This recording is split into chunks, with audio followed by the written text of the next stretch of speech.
Subscribe कीजिए हमारे channel को और बेल आइकॉन को दबाइए हमारी लेटेस्ट वीडियो सबसे पहले देखने के लिए।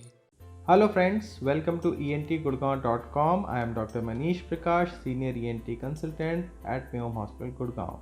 आज हम आप लोगों से एक बहुत ही कॉमन प्रॉब्लम के बारे में बातचीत करेंगे जिसे हम कहते हैं खर्राटे यानी कि स्नोरिंग ऑलमोस्ट हर घर में प्रेजेंट होती है। कई बार हम देखते हैं बूढ़ों में होती है, कई बार हम देखते हैं बच्चों में होती है और इसके अलग अलग कारण होते हैं। अक्सर हम स्नोरिंग को इग्नोर कर देते हैं, हम सोचते हैं ये तो मजाक की बात है और अक्सर हम इसकी दलीलें भी देते हैं। जैसे इतने सालों से हम कहते हैं कि कुंभकर्ण की तरह सो रहा है या घोड़े बेच के सो रहा है और अक्सर हम इससे ये तात्पर्य निकालते हैं कि बहुत गहरी और बहुत अच्छी नींद में सो रहा है।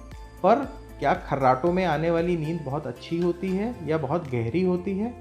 आपको ये जान के ताज्जुब होगा कि जो पेशेंट बहुत ज़ोर ज़ोर से खर्राटे मार के सो रहा होता है अक्सर वो डीप स्लीप में जा ही नहीं पाता है। उसके वजह से जब रात भर वो सोता है तो उसे जो क्वालिटी ऑफ स्लीप आनी चाहिए वो नहीं मिल पाती है।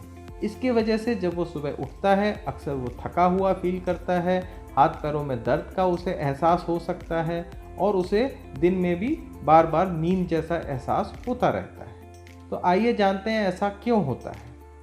दोस्तों, हमारा जो सांस का रास्ता होता है हमारे नाक से शुरू होता है, हमारे नाक से होते हुए गले में जाता है, गले में होते हुए हमारे वॉइस बॉक्स में और हमारे फेफड़ों में हवा अंदर जाती है। अगर इस रास्ते में कहीं भी रुकावट हो तो हमें इसकी वजह से सांस लेने में परेशानी होने लगती है और जब हवा किसी रुकावट के थ्रू जाती है तो इसमें घरघराहट आने लगती है जिसको हम खर्राटे का नाम देते हैं।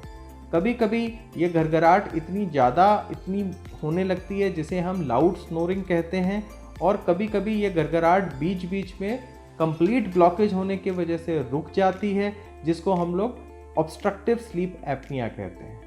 आइए तो जानते हैं ऑब्स्ट्रक्टिव स्लीप एपनिया कैसा होता है। अक्सर हम देखते हैं जब लोग सोना शुरू करते हैं और ये लोग अक्सर मोटे होते हैं या इनमें गले के चारों तरफ ज़्यादा चर्बी होती है।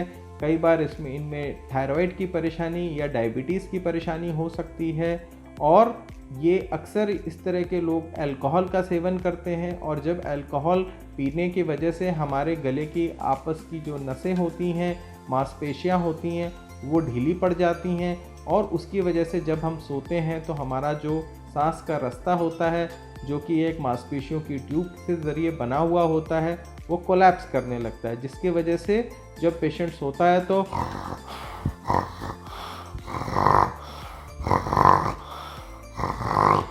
ऐसे के खर्राटे खींचता रहता है। जब भी ये खर्राटे खींचता रहता है धीमे धीमे हमारी जो गले के रास्ता होता है सांस का वो टोटली ब्लॉक होने लगता है, जिसकी वजह से हम देखते हैं खर्राटे रुक जाते हैं जैसे कि, और थोड़ी देर के बाद जब इस तरह से करके पेशेंट जाग जाता है और अपना गला साफ करने लगता है और जो बेड पार्टनर होता है जो साथ में सो रहा होता है वो घबरा जाता है और देखता है कि ऐसे पेशेंट को वो हाथ से हिला के जगा दे।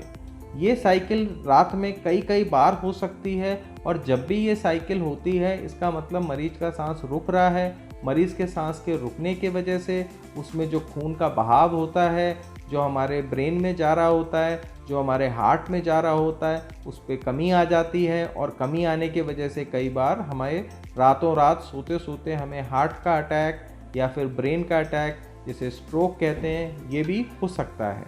सबसे ज़रूरी तो इसके बारे में जागरूक होना है। अगर आपके पास घर में कोई भी ऐसा सदस्य है या कोई दोस्त है जो बहुत ज़ोर ज़ोर से खर्राटे लेता है तो उसको ज़रूर आप लोग ENT डॉक्टर के पास इवैल्यूएशन के लिए लाएं।